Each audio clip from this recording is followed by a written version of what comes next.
السلام عليكم ورحمة الله وبركاته. كلنتي waxaan wanaagsan daawadayaal ku soo dhawaada Baxar Saaf Media. Maanta waxaan wadnaa barnaamij kale oo ka duwan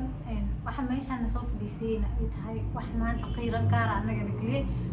in Allah wa inna ilayhi raaji'uun. Dhammaan intii ku dhimatay intii ku dhaawacantay Ilaahay ha u boogadhay intii ku dhimatay Ilaahay ha u naxariisto. sidaan ognahayba waad aragteen qalbi maanta ka dhacay Elite Hotel. dad badan baa ku dhawaaday, dad badan baa ku dhintay. maalin walbana dhibaatadaas ay taagan tahay. dhibaatadaasna anaga wayna xanuujinaysaa, manihin dad ku faraxsan dhibaatada dadkooda. ilaahay ha u naxariisto intii dhimatay intii dhaawacantay. أولاً والسلام يا دمان أنت كحرنيت بجنال كاغا من كستو جوغان عاو حيدا نسوف اليسي ووح كهوران كدون وحي عليه هوري وحان قيرو يتعسي لو داقينا دمان أنت كدمتي والله لهنا سوماليا قرحي كدعي وحي كهور مدارة مقدشو تلك وينا إلهي أنت دمتها ونحرستو أنت كدا وعنتين عافماتا ماسيو dhib kasta oo soo gaaro waa la soconaa hadaan anaga dhalinyarada umada iyo wadanka Soomaaliyeed way xanuujinaysaa dhib kasta ee naga soo gaara wadankanaga aan ka maqalno wax aan ku faraxsana ma ahan hadii aan ka maqalnahay wadankana ma macnaheedu in dadkii wadankii ka maqnaa inay aysan dareemin xanuunka waa dareeminaa walaalaheena xanuunka waa la dareeminaa sida arkayna fiidiyaasha arkayna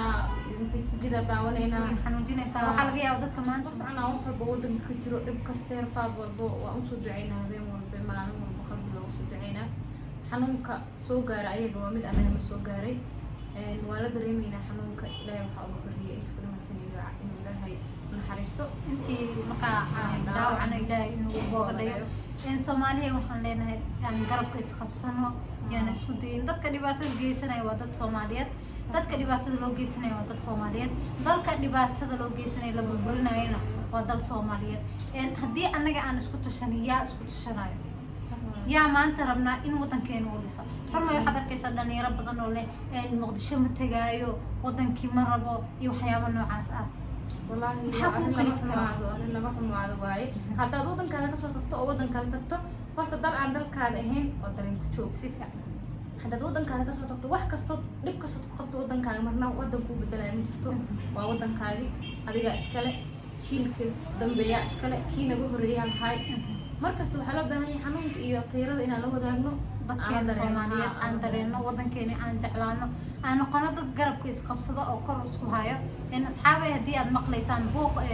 wadada waaye guriga wadada xiga karaari noqdaan idin leenahay intana waxa u soo fariisanayna oo tacsiino walaalaheena Soomaaliyeed dadka meesha isku aan tusna inaan ka damqanayno waan ka damqanaynaa qof Soomaaliyeed xanuunkiisa qofna kuma faraxsano dhammaan muslimiinta meel walba ay joogaan dhibaatada Ilaahay ha ka qabto waxaan leenahay walaalaheena aan isgarab qabano intii maanta dhibka ku jirtan Ilaahay dhibka ka saara ilaa waxa la yiri ilaa iyo hadeersan hotelka waa lagu jiraa marka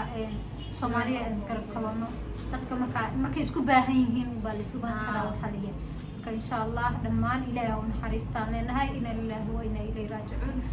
dhamaanteen waxaan idin leenahay waan ka xunnahay dhibka waxaan idin kaga dareemaa xanuunka sidoo kale ilaahay ha usoo wada duceyno dalkeena iyo dadkeenaba ilaahay silooni nabad ka dhalay kuwa dhibaatada badan ilaahay ha qaatuso insha Allah asxaabay sidaas aan isku ognahay aan isku soo wada duceyno meel walba aan joogno